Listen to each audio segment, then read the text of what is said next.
Well, I'm f***ing done.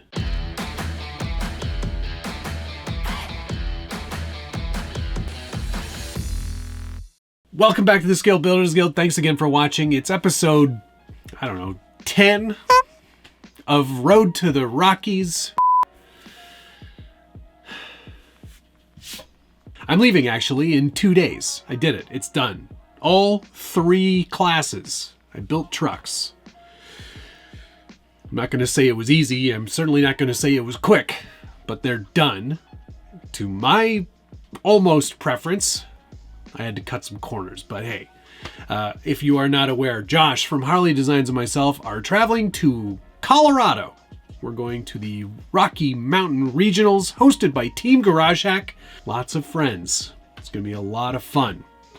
And now that I've got 3 trucks, I can finally relax. It's Tuesday night.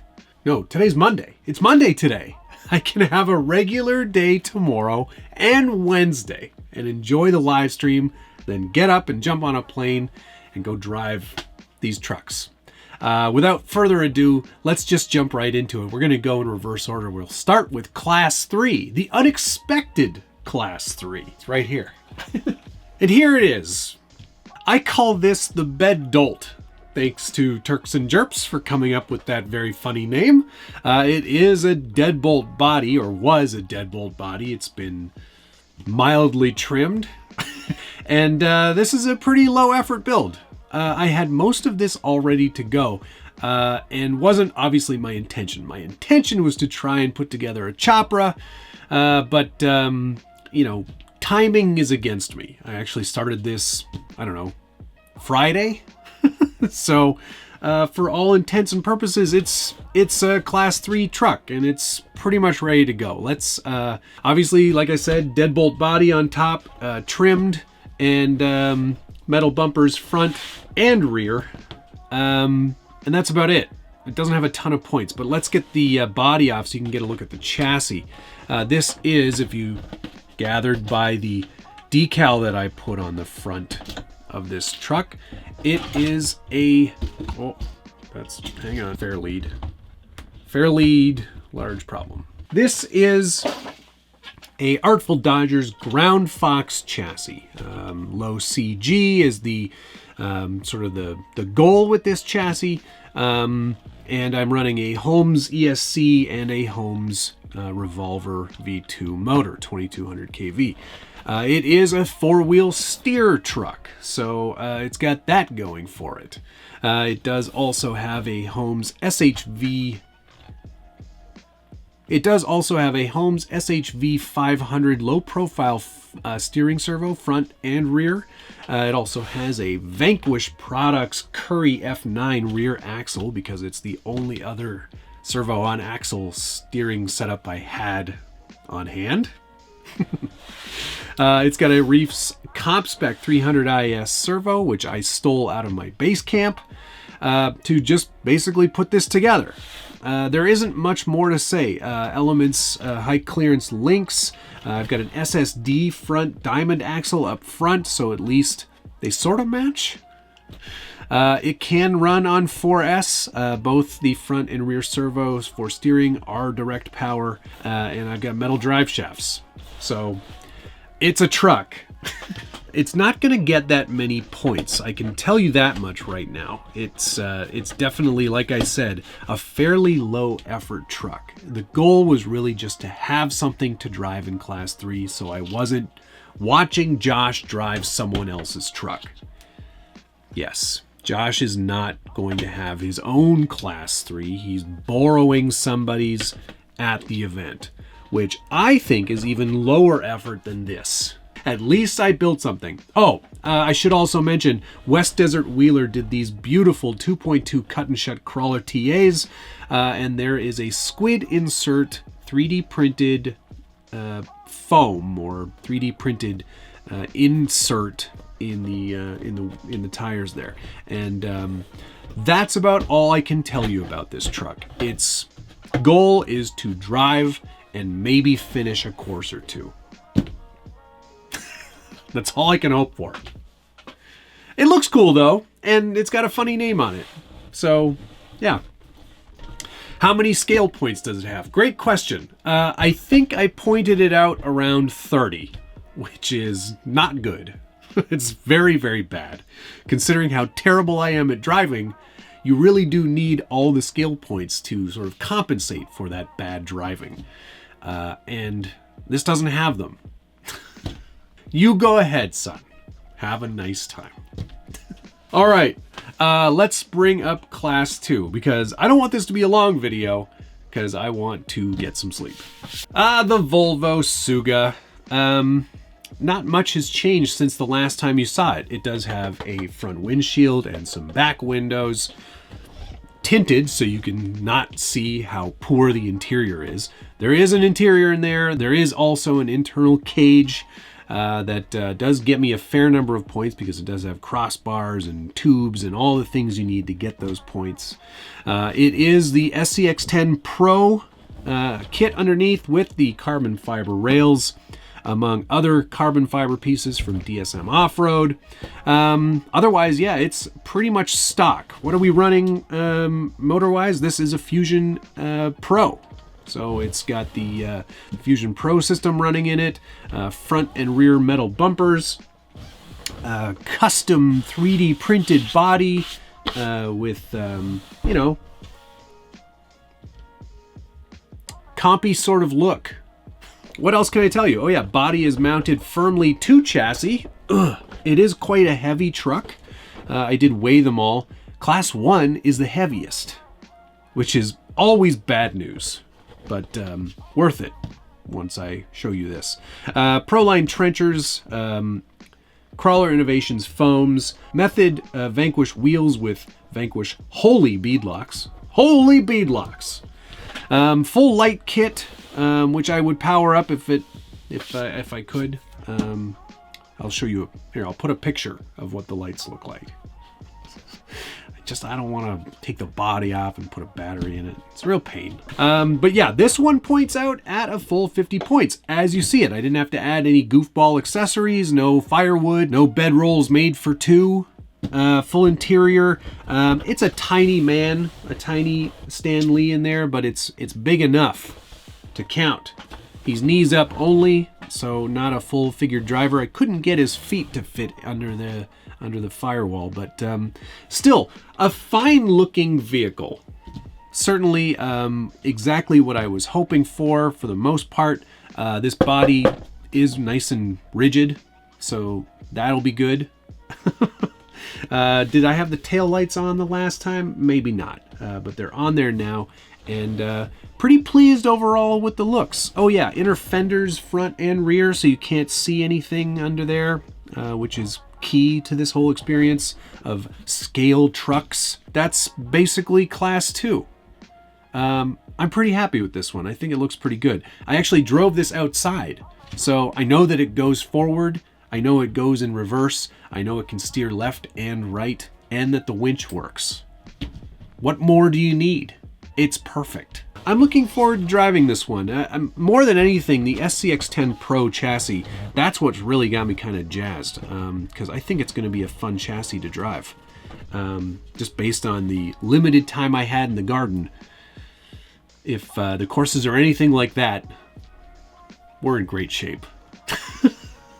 There it is, the Red Moose. Okay, let's get to what you've all been waiting for. Class 1. I have to tell you, I am so tired. I'm beat. Mentally, physically. I'm glad I gave myself 2 days to get some much needed rest before being stressed out for 3 more days.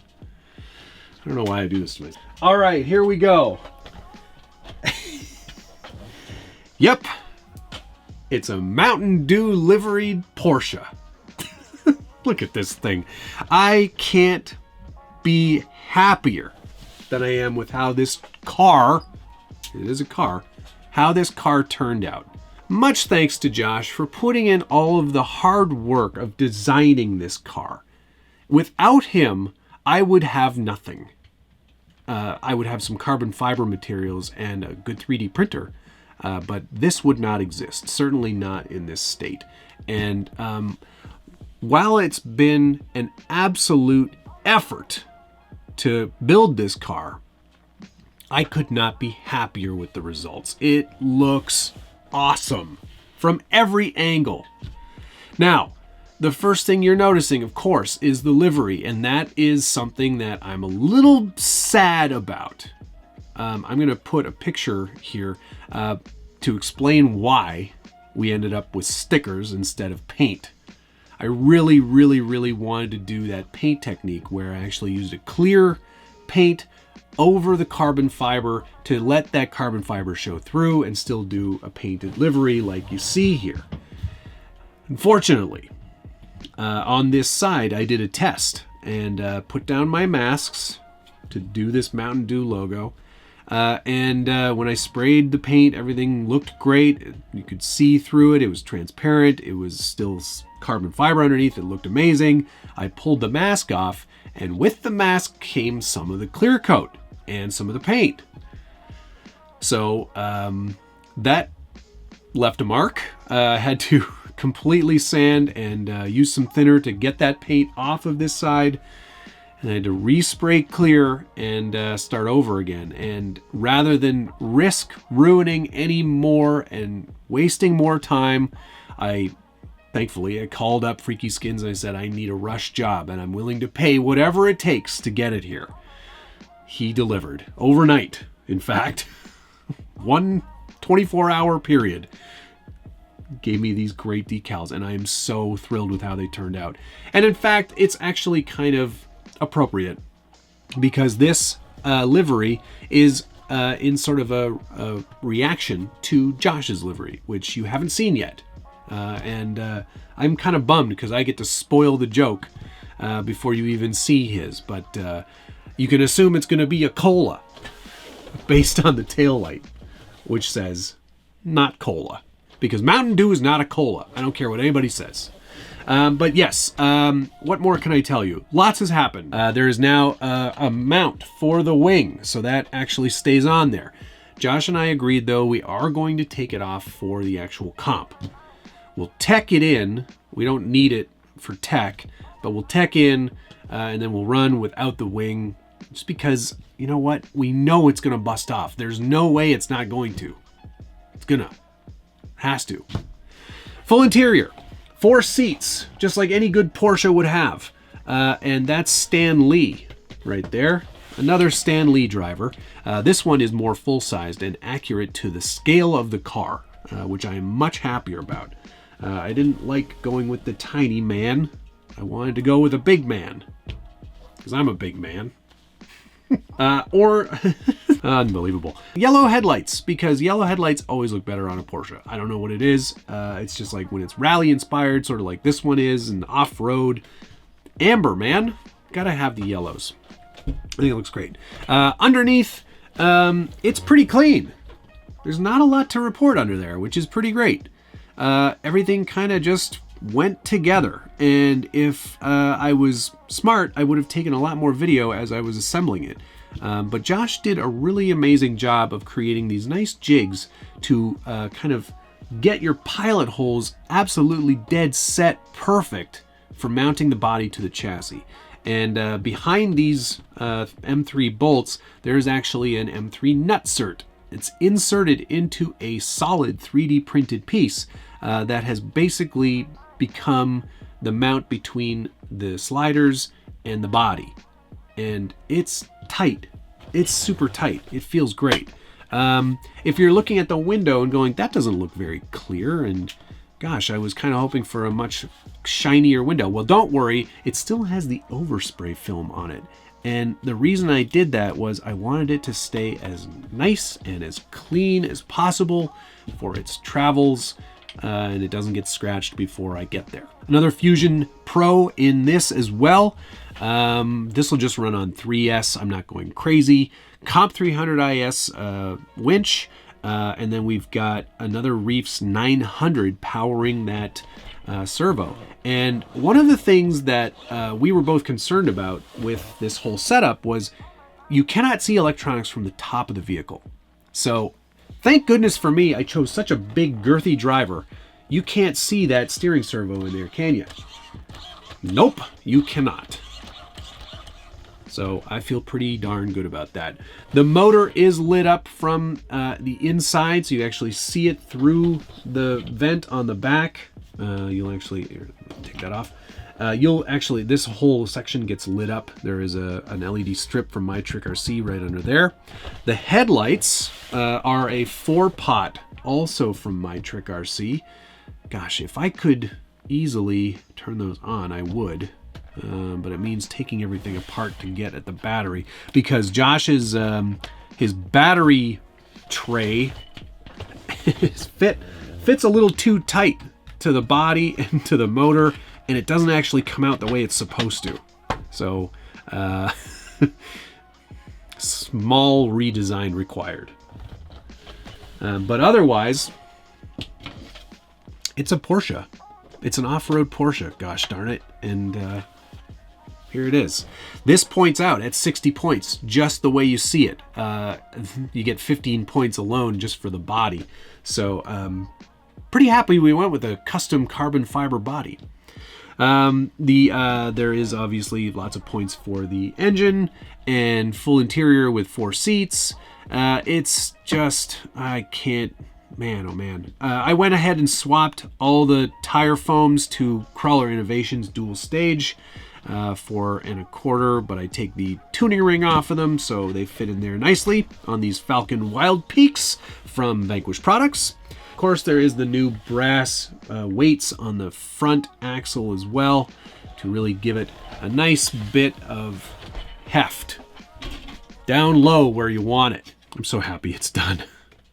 This has been a real labor of love, and I'm really excited to be finished and ready to jump on a plane and go drive some trucks on some rocks. And you know, it's gonna get scratched. It's gonna get probably pretty badly broken, if I'm honest. And you know, that's part of the process, right? It's something you have to live with when you build these comp trucks, is that even when it's something as crazy as a carbon fiber Porsche, you got to expect that it's going to get wrecked. And that's why I've got a whole separate sticker sheet ready to go. So when this comes back and it's scraped and broken, I can put new stickers on it and feel better about myself. Is this something that you're interested in? Is going fully custom the way that you would do it? Put a comment down below. You know I love reading through your feedback, and I try to answer as many of them as I can. And if you're enjoying this video and you like these series where Josh and I do silly things in much less time than we really should, hit the like button, subscribe if you haven't already, and ring that notification bell so you get updates anytime there's a new video from the Scale Builders Guild. I think after I go to the event, I will do a video showing you how to pack for an event like this and how to transport your trucks and take your batteries with you and all of those things. It's good knowledge to have, because sometimes you have to go places other than your own state. Jump on a plane, I guess. It's important. Got to do those things. Good for the hobby. There's a whole long list of people that I need to thank, but it won't be on the podium, especially if that little girl is there. But no, my thanks to Josh, of course, for helping make this a fruition. Axial Racing, Reefs RC, Holmes Hobbies, Vanquish Products, Artful Dodgers, West Desert Wheeler, Squid Inserts, Crawler Innovations, and me. I'd like to thank me. I'd really like to thank my wife for putting up with me for the last few months, because this has been pretty consuming of all my spare time. And the best gift I can give her is not making her come with me. Okay, I think that's going to do it. I'll see you tonight on the live stream takeover. And then if you're going to be in Colorado at the Rocky Mountain Regionals, I will see you there and give you a nice crisp high five. Thanks so much for watching. See you again soon.